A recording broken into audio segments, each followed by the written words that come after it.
Hi everyone. Now as we know how the groups of the Euro 2020 will look like, we're going to talk about it with Danya, who is here to represent Italy in Group A, obviously. Danya, Italy Group A. Good group. I'm all right with it. We're going to talk about that in a second. Also with Volkan, our man in Bucharest, who is a Turkish colleague who attended the draw. Boo. Oh, come on. It's got to start. It's got to start That's not now. fair play. That's a very Psych bad 'em out. start, actually. If you're interested in more background on this Euro, we have a piece out there on our channel. Check it out, actually. We're going to talk more about the groups. There are games taking place in Munich. And actually, that's what we're going to talk about as well. It's the group of death, ladies and gentlemen. Germany, Brazil, Uruguay, and so on. Probably would have been easier than their group. It's actually Germany, France, Portugal, and a team yet to be determined. And that shows us this is a complicated modus. This is a very complicated Don't even tournament. get me started on the Did you Nations understand that draw? No. This draw, I mean, we already knew some groups, like 3 teams from some group. Like, I don't really understand what the point of it was. I mean, but then again, that's fine. We have the groups now, so.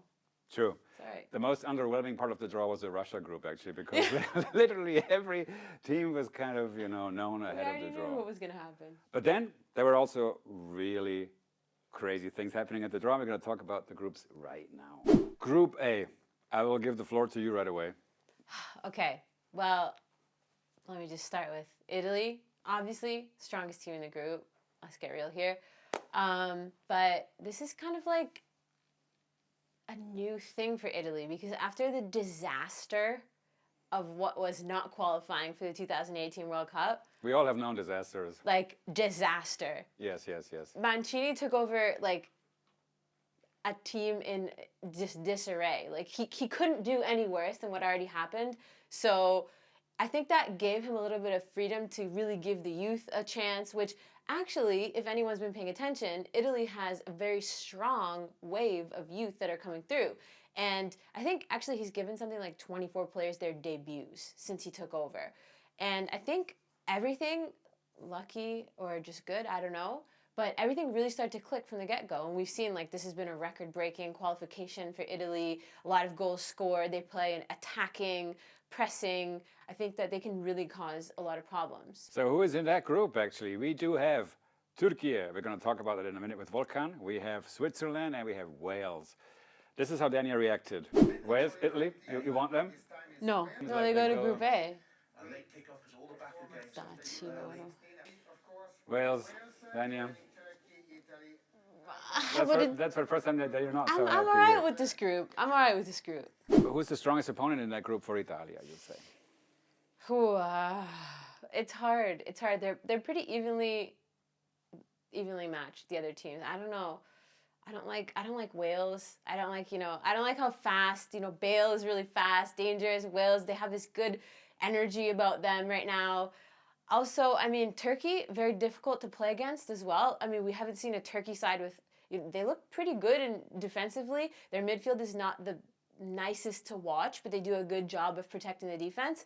I mean, they took 4 points from France, so I mean, not going to be a walk in the park. Switzerland has a lot of good players as well. I mean, if Xhaka can get his form with Arsenal, who knows what's going on. Shaqiri had a lot of injuries, but they do have a solid team, so I don't know, it's difficult to say.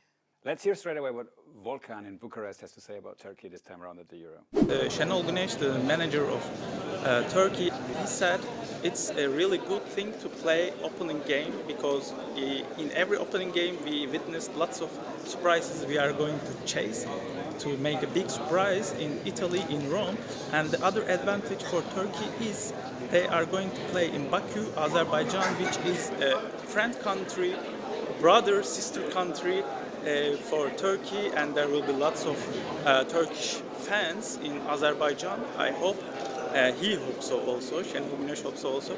The disadvantage of being in this group is managers of Italy and Switzerland knows Turkish football and Turkish team very well. They worked in Turkey before, and hopefully they are going to try to use their knowledge against Turkey. I could see Turkey finishing number 2. I don't know, we'll see. Group B. We already mentioned that the draw was not like Shocking. Edgar Wallace. It was, We were on the edge of our seats. so we have Denmark, Finland, Belgium, Russia. One word on Finland, newcomer. Newcomers, Newcomer. I think, are always fun at the Euro. Remember Iceland 4 years Yeah. ago? Remember Albania, for example? Yeah. Finland is, for the time being, actually the first newcomer. Might not be the only one, but what do you make of Finland? I mean, the thing about it's their first tournament, so they have zero expectations. This team has been, I mean, their coach used to be a school teacher. I mean, Like that already. right? But this team has actually been together for like the core of it for around 10 years. So they do know each other very well. They have Pookie, who, you know, Premier League, everyone was like, whoa.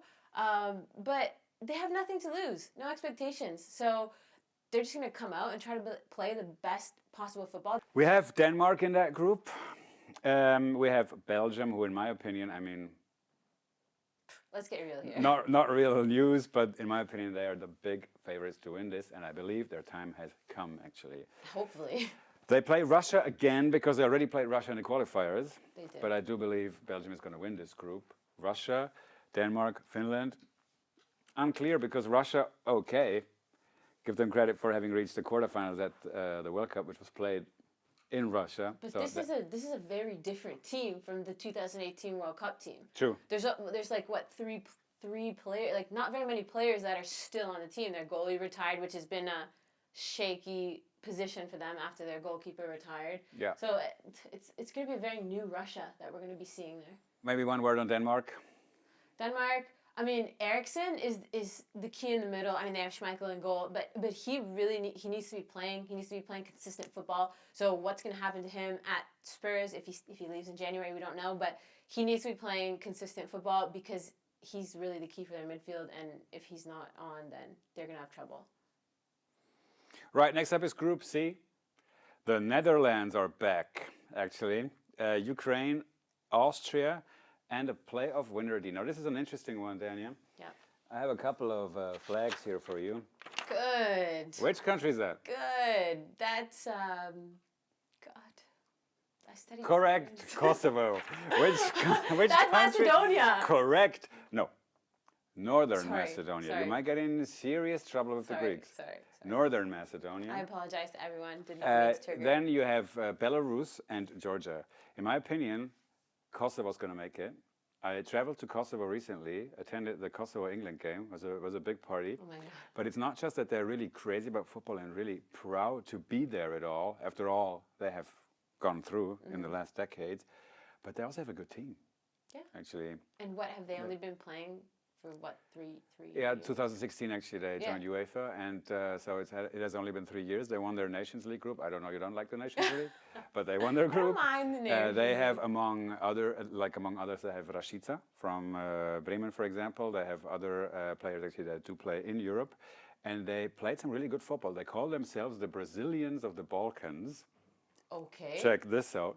But apart from that, in that group, how do you see the Netherlands? Are they in strong shape at the moment? They beat Germany after all recently in the Netherlands? qualifiers. Yeah. Yeah, the Netherlands are in a good place right now. After also, they're kind of like Italy. Shockingly, like they missed out on the 2018 World Cup, but they also missed out on the last Euros. So the times have been pretty dark for Netherlands, but Yeah. they do have. I mean, historically, the Netherlands in the youth has a great rich history, and now they do have that new wave, which they call it themselves. You know, De Jong, De Ligt, and then Van Dijk. They have Wijnaldum. They look very nice. I mean, they do get exposed sometimes, but that is to be expected. But they're in a good place. I think they're going to be very confident with going into this tournament, and I think we can expect. Ukraine. My dark horse. What? They're my dark horse. Ukrainians, have you heard that? They come on, okay. Shevchenko, Yes. he was one of my favorite players growing up, first of Wow. all. And he was probably one of the best players in the world when he Yeah, was I playing. liked him too, actually, I must say. You can't not like him. But now, I mean, when he took over the team, it was his first like real managerial job. And it was kind of like, okay, are they giving him the team because he's Shevchenko? Just to be like, okay, you're Shevchenko, you're a legend. But he's got a good staff behind him. He has Tassotti as his assistant, who was Ancelotti's assistant at Milan, and they literally won everything. So I think Shevchenko has proved that he's able to, you know, technically and tactically, people didn't think Ukraine could play football, but they actually are playing Oh, yeah, attacking, of course. possession, technical football right now. Yes, yes. They showed it in the qualifying also. They have finished shown it on top of previous Portugal. occasions. Yes. So I mean, this is not a Ukraine team to be underestimated, and I could see them disrupting the, let's say, status quo of Euros. Let's see what the Brazilians of the Balkans, if they qualify, can do against them. If they qualify. Austria, I must say, now this has nothing to do with German-Austrian rivalry or something, but they are always very unstable when they play tournaments. I don't know why. In the qualification campaign, they look kind of okay sometimes, but at tournaments, they always kind of lose it at some stage, and I think this group is simply too strong for them. They might come in third. If they're one of the best four third-place teams. But I do see in that group more Netherlands and Ukraine go through, and the rest is to be seen. Let's not talk about it too much because we don't know what's going to happen. Belarus, Georgia, Northern Macedonia, Kosovo might also be in the group, which will be actually known by March 2029. No, oh my God. What day is it today? March 2020. Group D is actually the England group. And England is going to play at home. And they will tell us again it's going to come home. But that's for later. Will it stay home? Who else is in that group? Croatia. Does that ring a bell? It's a match we England, might have Croatia. seen before. Semi-final last year. Been in Zagreb for the occasion. Was pretty intense, pretty crazy. You have the Czech Republic, a country I just visited. I'm going to talk about it in a second. Karel Poborský was at the draw. And the playoff winner is C. And you know who is my playoff winner C? It's going to be Serbia. Mine too. Croatia-Serbia would be a bit of a hot game. Oh my gosh. A bit of an interesting game in several aspects, actually. We'll have a very interesting group there with England, Croatia, Serbia, in my opinion. Correct me if I'm wrong out there in the comments. Czech Republic. Are England looking strong to you? Are Croatia better? They had a bit of, you know, some kind of a burnout situation after the World Cup, which for them was sensational to come in second. Ridiculous. But are Croatia still as strong? Who's your favorite in that group? Well, okay, so England and Croatia both have their pros and their cons. Now, England probably they have a wealth of attackers that any country would want to just pick from, but they do have problems in defense and in the midfield. And now, I mean, 2018 World Cup, nobody expected England to do anything. But now that everyone's seen what England can do, the expectations are going to be higher on them. So, I mean, they should be able to bang in goals like it's going out of style. But now they have to not concede them and, you know, sort out a couple of problems. Gareth Southgate still doesn't really have a set starting 11. I mean, he still has time to do that.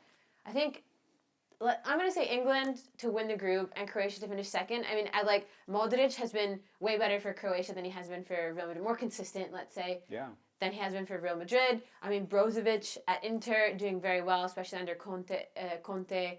So, I mean, Croatia still has a strong side. I mean, if Rakitic could almost lose his starting spot.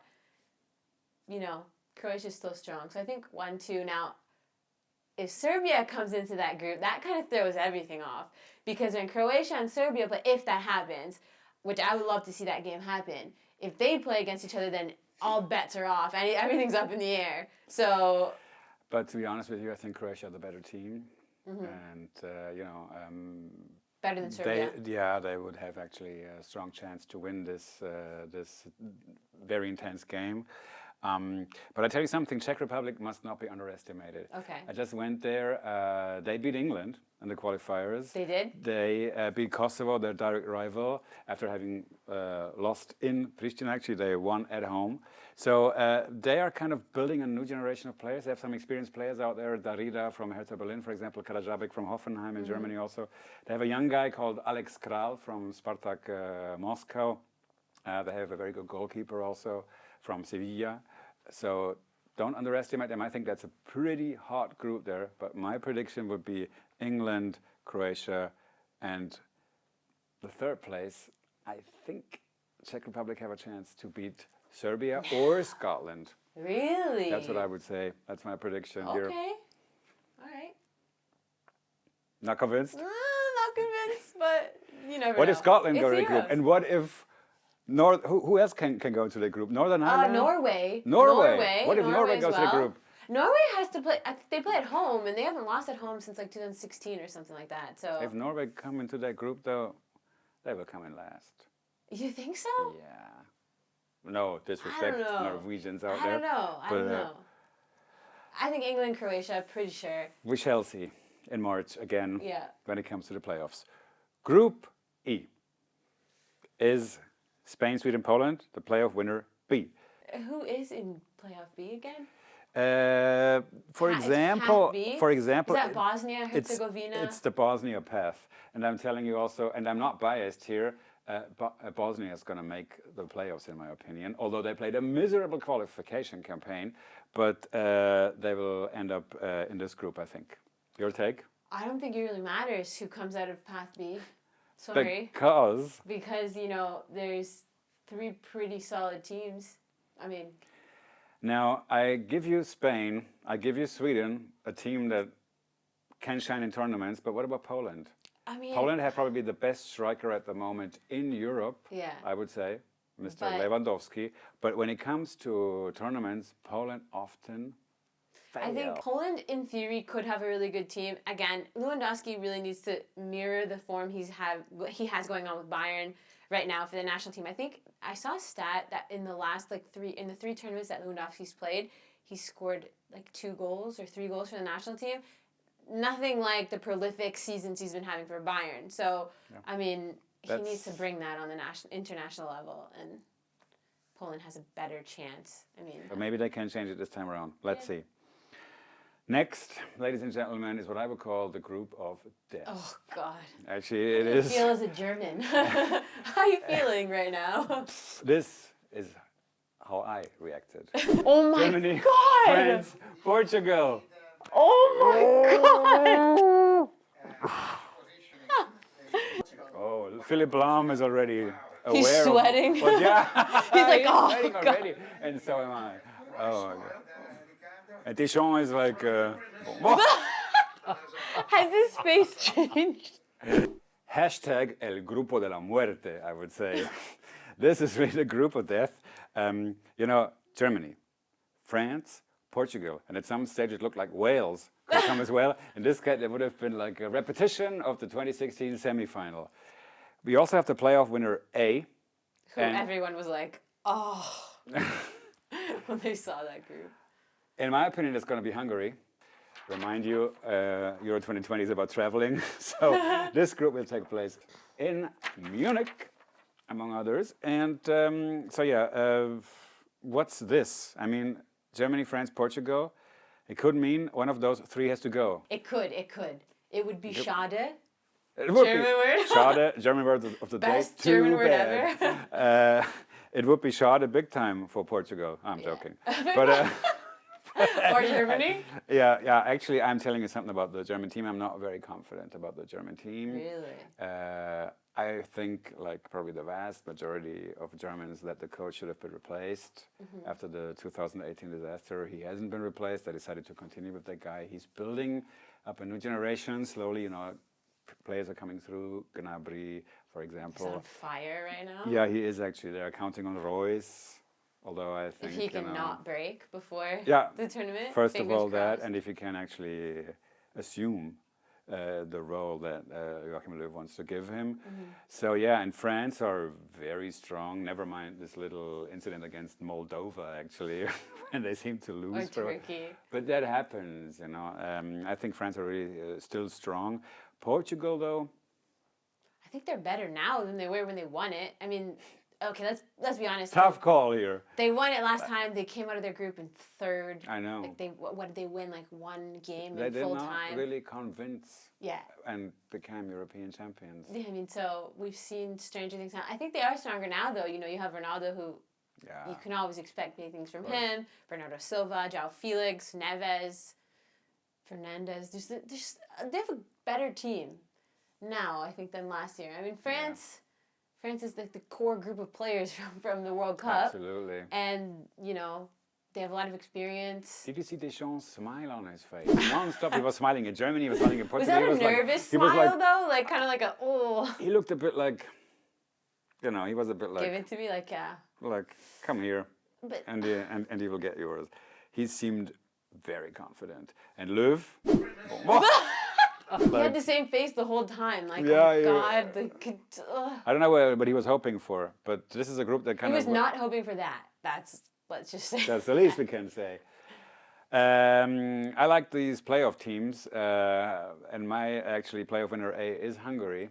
What if Hungary were to qualify for this group? You think they would have any chance, or? No, I honestly, I don't think that anyone who comes out of Path A, which, you know, is not even FIFA ranking wise, is not as good as Path B, which is another weird discussion with the Nations League. But I mean, Portugal, France, and Germany. No, sorry. I mean, I'm gonna look really stupid if something crazy What do you happens, but. Okay, well, that was it so far. The 6 groups, despite all the negative talk about this Euro, I think still we have a couple of really interesting games out there to look forward to next June at the Euro. Do you agree? I'm really excited for this Euro. There's a lot of good teams. What's the game you look forward to the most in this group stage? In the whole first group? Italy. Italy playing. Against? Yeah, because I watched the 2018 World Cup and I literally was just like, I'm not cheering for anyone. And now the team's back in, so I'm pumped. I'm ready. But which of the 3 games is the best, you think? Which is going to be the Italy-Wales. Italy-Wales. Italy-Wales. Yeah. Well, what can I say? Obviously, mine is Germany-France. France-Germany. That's going to be a hell of a group stage game in Munich. Oof. Next June. Okay, that was it. Thanks for watching. Right. Hope you enjoyed the show. Tell us what you think in the comments. Who is your favorite? Who's going to come out of the group stage? Who's going to win the playoffs? Let us know in the comments. Thanks from me. Thanks from Danya. Thanks. Be well.